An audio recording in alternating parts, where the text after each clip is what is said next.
శ్రీమాత్రే నమః. శ్రీ గురుభ్యో నమః. తదుపరి తులారాశి 2025 సంవత్సరం విశ్వావసునామ సంవత్సరంలో మే 15వ తారీఖు తర్వాతకి గురుగ్రహ గమనం వలన గోచార రీత్యా తులారాశి వారికి ఎలా ఉందంటే 9వ స్థానంలోకి గురుగ్రహం యొక్క సంచారం అనేటువంటిది జరగడం జరిగింది, మూవ్ అవడం జరిగింది, గమనం అనేది ప్రారంభమైంది. దీని వలన వీరికి ఆధ్యాత్మికమైన చింతన, దూర ప్రయాణాలు చేయడం, ప్రయాణాలకు సంబంధించి ఒడిదొడుకులు, ప్రయాణాల్లో చాలా బాగా ఎంజాయ్ చేయడం లాంటివి జరిగే అవకాశం ఉంది. ముఖ్యంగా చూసుకున్నట్టయితే ఈ యొక్క తులారాశి వారికి సంబంధించి విద్యార్థి దశలో ఉన్నటువంటి వారు ఉన్నటువంటి ప్రదేశం నుంచి దూరంగా వెళ్ళి ప్రయాణం చేయడము, ఎక్కువ రోజులు సంచరించడము, ఆ ప్రయాణంలో కాస్త ఒడిదొడుకులు ఉండడం లాంటివి జరిగే అవకాశం ఉంది. గృహిణులు అయితే ఎప్పటి నుంచో దూర ప్రయాణాలు, ఏవైనా సరే సైట్ సీయింగ్కి వెళ్ళడము, లేదా ఏదైనా సరే పిలిగ్రిమ్ సెంటర్కి వెళ్ళడము, వాటికి సంబంధించి ప్రయాణాలు పెట్టుకోవడము, దిగ్విజయవంతంగా వీరు అనుకున్నవన్నీ కూడా తిరిగి చూసి రావడం జరుగుతుంది. ఉద్యోగస్తులు ఎవరైతే ఉంటారో వారు ప్రయాణాల బడలిక ఉండేటువంటి అవకాశం ఉంది. దూర ప్రాంతాలకు ప్రయాణం అవుతారు, ధనం కాస్త ఖర్చు అయ్యే అవకాశం ఉంది. అదే గనక వ్యాపారానికి సంబంధించి ఎవరన్నా దూర ప్రాంతాలకు ప్రయాణం చేయవలసి వస్తే గనక చాలా జాగ్రత్తగా ఉండాలి. ఎందుకంటే ప్రయాణ సమయంలో ఏదైనా సరే ప్రమాదం జరిగే అవకాశం ఉంది. ఆ ప్రమాదంలో మీరే ఇరుక్కుని ఉండొచ్చు, వేరే ఎక్కడైనా ప్రమాదం జరిగితే మీరు చూస్తుండొచ్చు. ఈ రకమైన ఇబ్బంది జరిగే అవకాశం ఉంది.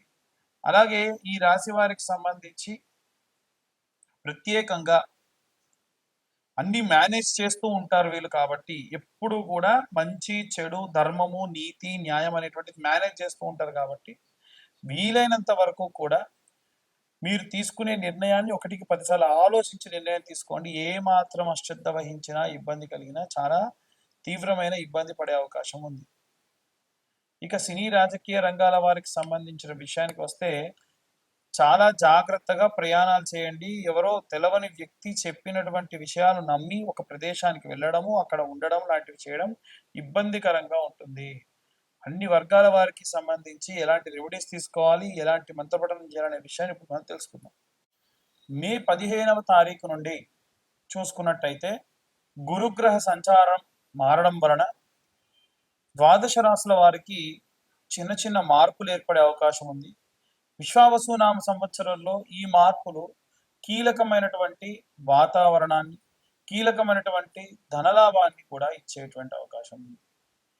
ఎట్టి పరిస్థితుల్లో విద్యార్థి దశలో ఉన్నటువంటి వారు వీలైనంత వరకు మునుముందు ఫ్యూచర్కి సంబంధించి ఎలాంటి ప్రణాళికలు తీసుకోవాలి, ఏ విధంగా ముందుకు వెళ్ళాలి అనేటువంటి వాటి మీద ఫోకస్ చేయడం మంచిది. ముఖ్యంగా వీరు సరస్వతి లేహ్యము అని దొరుకుతుందండి. ఈ సరస్వతి లేహ్యము పిల్లలు ప్రతిరోజు విద్యను అభ్యసించేటువంటి వాళ్ళు నిత్యం ఆ లేహ్యాన్ని నాలుకపై వేసుకోవడం మంచిది. దాన్ని చప్పరివ్వడం, పొద్దున్నే పరిగడుపున చేయడం మంచిది. దాని వలన గుర్తుండేటువంటి శక్తి అధికంగా పెరుగుతుంది. ఇక ఎవరైతే ఈ విద్యార్థి దశలో ఉన్నటువంటి వారు ఉన్నారో ప్రతి నెల ఖచ్చితంగా ఉలవలు తినే ప్రయత్నం చేయండి. మతిమరుపు అనేది రాదు. ముఖ్యంగా విద్యార్థులకు కావాల్సింది మేధాశక్తి. ఇంకా ఎవరైతే గృహిణులు ఉన్నారో వారు రోజు కూడా ఒక చాంటింగ్ చేయడం మంచిది. ఓం శ్రీమాత్రే నమః అనేటువంటి చాంటింగ్. అలాగే ప్రత్యేకంగా ఓం నమో వాసుదేవాయ నమః, ఓం నమో భగవతే వాసుదేవాయ నమః అనేటువంటి మంత్రపఠనం ఈ నెలలో విపరీతమైన శక్తినిస్తుంది. ముఖ్యంగా మే 15 తర్వాత నుంచి మారేటువంటి గ్రహ సంచారాన్ని బట్టి ఒక్కో రాశి వారికి ఎలా ఉంటుందో మనం ఇందాకే చెప్పుకున్నాం.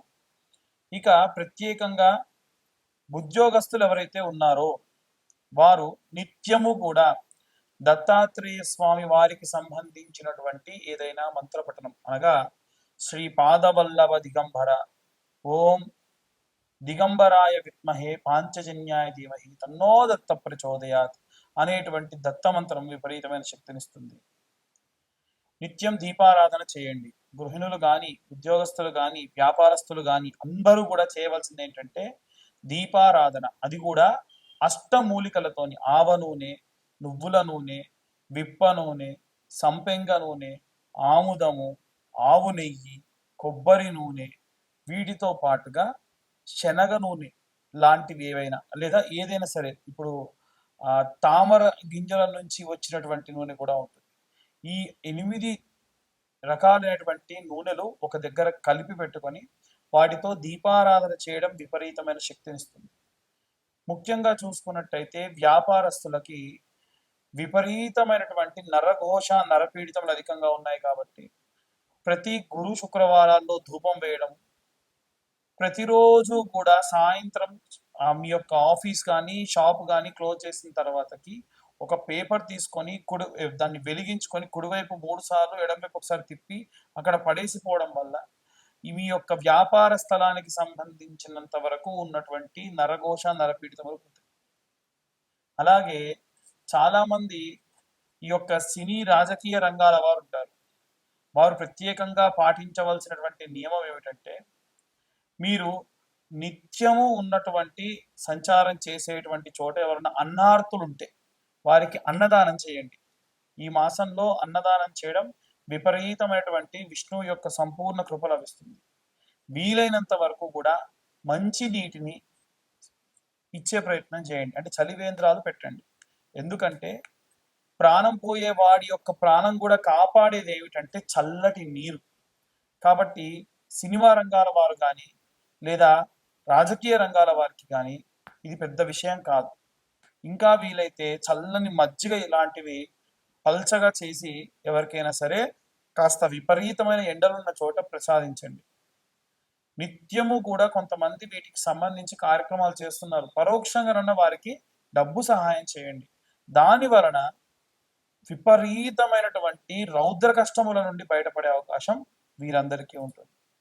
ఈ యొక్క రైతులు ఎవరైతే ఉన్నారో వారు మీ మొదటి పంట ధాన్యాన్ని తీసుకొని వెళ్ళి అవి బియ్యంగా మారిన తర్వాతకైనా పర్వాలేదు, ఎవరైనా సరే అనాథ శరణాలయంలో ఆ బియ్యాన్ని దానం చేయండి. దాని వలన ఎన్నో రకాలైనటువంటి పాపభూయిష్టమైనటువంటి కష్టముల నుండి మనం బయటపడే అవకాశం ఉంది. ఇక ఈ యొక్క విడాకులు, కోర్టు గొడవలు వీటిల్లో చిక్కుకొని ఉన్నటువంటి వారు ఏమి చేయాలి అనంటే అపమృత్యు భయానికి సంబంధించింది కాబట్టి ఎవరన్నా నిత్య సంధ్యావందనం చేసుకొని జపమాచరించేటువంటి బ్రాహ్మడు మీకు తెలుసుంటే ఆ బ్రాహ్మడికి గుమ్మడికాయ, నల్లటి కంబలి, శీలలు వీటిని దానంగా ఇవ్వండి. ఇలా ఇవ్వడం బెల్లంతో సహా దానం ఇవ్వండి. ఇలా ఇవ్వడం వలన అపమృత్యు భయము అలాగే కోర్టు గొడవల నుండి బయటపడేటువంటి అవకాశం కూడా లభిస్తుంది. ఇక అన్ని వర్గాల వారికి సంబంధించి మేము చెప్పేవన్నీ కూడా గోచార రీత్యా చెప్పేటువంటి విషయములు మాత్రమే. మా వీడియో పైన తమ్నైల్స్ ఏవైతే ఉంటాయో వాటిల్లో చాలా నిగూఢమైన అర్థం ఉంటుంది. దాన్ని ఎవరిని డిస్కరేజ్ చేయడానికి కానీ ఎవరిని బాధ పెట్టడానికి కానీ 100కి 100% కాదు. ఒకవేళ ఎవరైనా సరే మిమ్మల్ని ఆ తమ్లైన్స్ చూసి ఎవరైనా బాధపడుంటే అన్యదా భావించరాదు. ఎందుకంటే మా దాకా వచ్చి మా వీడియో చూడాలనేటువంటి ఇంటెన్షన్ ఒకవైపు ఉంటే దానిలో అర్థం కూడా ఇంకోలా ఉంటుంది. ఒక స్త్రీ వల్ల మీకు లాభం కలుగుతుందంటే ఎవరా స్త్రీ అండి అని ఫోన్లు చేస్తూ ఉన్నారు.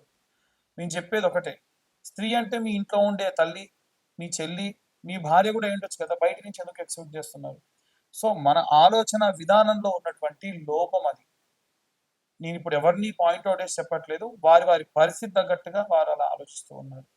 ఇవన్నీ గోచర రీత్యా చెప్పేటువంటి విషయములు మాత్రమే. పూర్తిగా మీ జాతకం విశ్లేషణతో మీకు కావాలి అని అంటే మీరు మీ పేరు, మీ date of birth, time, place కింద ఉన్న నెంబర్కి వాట్సాప్ చేయండి. పూర్తి జాతకాన్ని మీరు తెలుసుకోండి. పూర్తి జాతకం తెలుసుకోవడానికి గాను 2025 రూపాయలు అవుతాయి. ఎందుకు గురువు గారు అంత ఛార్జ్ చేస్తున్నారంటే 3 గంటల సమయం పడుతుంది, 60 నుండి 70 పేజీలు అదంతా కూడా క్రియేట్ చేయడానికి, పీడిఎఫ్ టైప్ చేయడానికి పడుతుంది. కాబట్టి మీకోసం నేను కూర్చొని 3 గంటలు ఈ పని చేస్తున్నా కాబట్టి ఆ మాత్రం ధర నేను ఛార్జ్ చేయడం జరుగుతుంది. దీనికి ఎటువంటి ఎక్స్క్యూజ్ లేదు, అన్యదా భావించలేదు. ఎందుకంటే ప్రతి ఒక్కదానికి ఒక ప్రైస్ ట్యాగ్ అనేది ఉంటుంది. దీనికి కూడా అందుకే తీసుకుంటాం. తర్వాతకి మీ జాతకం గురించి పూర్తిగా విశ్లేషణతో మీతో మాట్లాడడం కూడా జరుగుతుంది. సర్వే జన సుఖినో భవంతు. స్వస్తి.